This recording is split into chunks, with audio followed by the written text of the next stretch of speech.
It seems like it all started so long ago. I was halfway dead, knocking on heaven's door, when suddenly I saw it.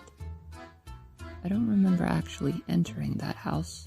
I just found myself there, surrounded by everything I could have possibly wanted at that point in time. There was so much food.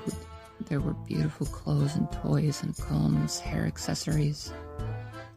But there was no actual furniture. There were mirrors and confusing doors and hallways, but everything seemed to be just a plain room filled with random objects. I was afraid to take things from there. I knew that it wouldn't be stealing. The person who brought me there told me everything was free. But it felt too good to be true. I hadn't seen that person again since. Just a sense that someone was watching me move around the house. Every now and then, I caught a glimpse of a hooded figure lurking around, vanishing the moment I looked up. I'd been seeing that figure for almost a week by that time. I knew it wasn't whoever brought me to the house. I opted for only taking something small. I was hungry, painfully hungry, but I thought the food might be poisoned. I felt a sense that I would not be allowed to leave until I had picked something up. But I was right. As soon as I took the pair of gloves, I was escorted out again by the same smiling face that brought me in here. I looked at the building from outside. No one else went near it. But it was in a busy street with lots of people. It wasn't abandoned or out in the middle of nothing and nowhere. Did the other people just not see the bright flickering lights or hear the music playing? At the door, I saw that hooded figure again and knew that it was Death who had been chasing me. I had been cold and hungry and had little sleep. Everything felt terrifying, and I just wanted someone to come take care of me and give me everything I needed. But the house was ominous, and although I could tell there were people there, it didn't seem as though anyone in there had any intentions of looking after me. No, I was on my own, same as before. The next day, I saw an even bigger smile on that face. I was invited back into the house and wanted to refuse, but felt afraid of the person's presence, of the ever so slight change in the expression at the notion that I might be on the brink of saying no. I've seen madness in my life, and that was what it looked like every time. The house was filled with warm clothes this time. None of the toys and food from last time, just hats and gloves and scarves. I felt ashamed to be wearing the gloves I'd taken the last time and took them off. I felt the atmosphere change when I did this and saw a glimpse of Death again, closer this time. The smiling face saw that I wasn't interested in anything and escorted me out. That night was cold, and I could have sworn that I should have been dead already. The morning was more of the same, and the face came to me, like always, smiling that horrible smile. The smiling face dragged me back into the house. It was warm and bright inside.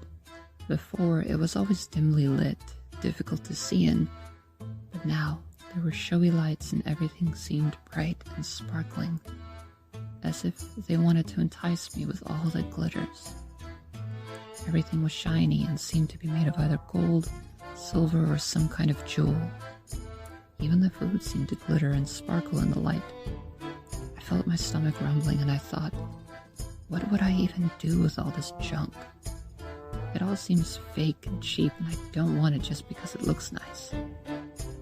I don't want any of the stuff in here. I saw Death staring me in the eyes, and I felt ready. But it asked me instead whether I'd be interested in making a deal.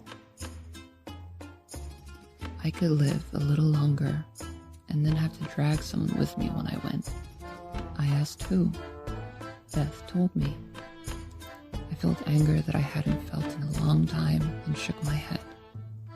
If that bastard was going to die, I was going to kill him myself, I decided. As if, having heard my thoughts, Death nodded and vanished again. But something else stayed behind, something much worse. I didn't see its face, just heard something angry, snarling like a wild animal, coming towards me. I felt a terrible fear, not of dying, but of suffering horribly in my last moments. I fled, and my legs were weak and slow, but I kept moving and hoping that I would be able to outrun whatever was after me. I ran through strange hallways and hidden doors, and I knew that if I ever lived beyond this point, I would never find my way out again. And I came to a hallway's end, where there was no hidden door, no room. I looked around in panic, wanting to dart, but I saw no wild animal. There was just a man who had gone around the rim of madness. I remembered then why I had endured the hunger and the cold and having nothing and no one to hold. Why I slept without any pillows or blankets. It was him. And even though I never thought about it, a part of me knew that it was all just a trap he put here for me. The food, the warm clothes, everything was meant to lure me back. But I was never going to go back. I felt that same rage and hatred welling up in me again, along with a sense of hopelessness. I had gone through so much to avoid him, and yet there I was, cornered with no way of escaping him again. He came closer, and I braced myself for the worst when suddenly he fell. I looked up, saw death hovering over him, staring straight at me again. I passed out, and the next thing I knew, I was here. That smiling face was never seen again, and the police interrogated me on everything. I told them honestly, though they seemed to have a hard time believing me. I didn't tell them about the nightmare. Before waking up here, I dreamt that I had killed him. I don't know how, though. I just remember that in the dream I was really angry, and he was covered in bruises. And I woke up here. I'm really tired, and I never did end up eating any of that food. It'll probably be thrown away now. What a waste. So this man, he was your father? The police officer asks me. I shake my head. Well, do you have your parents' number, address, anything? I feel myself getting really heavy, starting to fall asleep. Through blurred vision, I see the hooded figure standing in front of me again.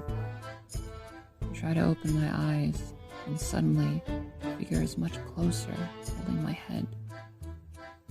And I close my eyes one last time. It's not dark. Hello? You there, kid? Hey, someone call an ambulance. Thank you for listening and watching. All links and references are in the description below.